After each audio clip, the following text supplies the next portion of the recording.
강아랑의 정치톡 시간입니다. 6월 3일 정치면을 장식한 뉴스는 무엇이었는지 첫 번째 정치톡 만나보시죠. 네, 최근 공수처 설치 법안의 기권한 이유로 징계를 받은 금태섭 전 더불어민주당 의원이 당 윤리심판원에 재심 신청서를 내고 경고 처분에 대해서 유감을 표했습니다. 금 전 의원 5가지 이유를 제시하면서 민주당의 결정에 문제가 있다고 조목조목 비판했는데요. 과연 그 내용은 무엇이었을까요? 금태섭 전 의원, 당의 징계에 대해서 무원칙, 무책임한 결정이라고 비판했는데요. 금 전 의원은 재심 신청서에 첫째, 징계의 사유 규정 적용에 문제가 있다. 둘째, 그동안 당론과 다른 표결을 한 국회의원에 대해서 징계한 사례는 없다.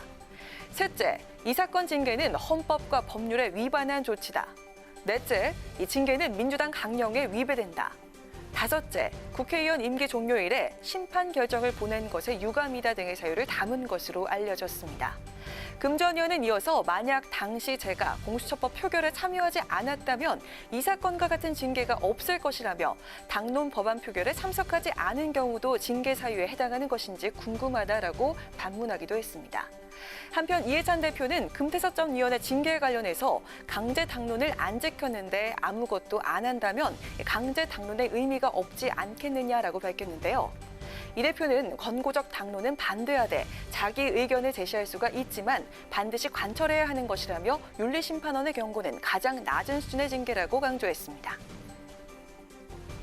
금 전 의원의 징계로 민주당이 시끌시끌한 모습인데요. 징계는 당연하다, 아니 과하다 이렇게 엇갈린 주장이 나오고 있는 지금 금 전 의원의 징계 논란은 어떻게 마무리가 지어질지 관심이 모아지고 있습니다. 이어서 오늘의 두 번째 정치톡입니다. 너무 시비를 걸지 말아달라. 통합당 김종인 비대위원장 어제 당 의원들과의 첫 상견례 자리에서 당의 혁신에 반기를 드는 움직임에 대해서 조기 진압 성격의 발언을 내놨는데요. 이에 대해서 통합당 3선의 장제원 의원은 시비가 아닌 충정이라면서 김 위원장을 향한 불편한 심기를 숨기지 않았습니다. 저는 솔직하게 말씀을 드려서 내가 꼭 이 짓을 해야 되겠다고 하는 생각을 해본 적은 한 번도 없습니다. 다소 과거와 같은 가치관에서 조금 떨어지는 일이 있다 할지라도 이것에 대해서 시비를 너무 걸지 마시고 많은 협력을 갖다가 당부를 드립니다. 김종인 비대위의 반대에 의촉에도 불참했던 장제원 의원. 이러한 김 위원장의 발언에 대해서 사실상 막말을 했다면서 각을 세웠습니다. 오늘 SNS에 김 위원장 영입에 대해서 우려했던 일들이 현실화되고 있다며 독선적인 리더십과 비민주적인 인식이라고 비판했습니다. 이어 당의 근간을 흔드는 지시를 하더니 이를 우려하는 의원들을 향해 이짓, 시비라는 말들을 쏟아냈다며 흔히 이런 단어들을 쓰면 막말이라고 한다. 자신이 월급을 주는 직원들에게도 해서는 안 될 말이라고 지적을 했습니다. 그러면서 당에 대한 충정을 가지고 던진 고언이 고작 시비로 치부될 문제인지 묻지 않을 수 없다고 꼬집었는데요. 이어서 나를 따르라라는 식의 전제군주식 리더십으로는 민주정당을 운영할 수가 없다. 견제의 목소리, 우려의 목소리에 귀를 기울여야 한다고 강조했습니다. 길었던 잡음 끝에 추락한 김종인 비대위. 하지만 김 위원장의 연이은 좌클릭 행보에 당내 마찰음이 계속 터져나오고 있습니다.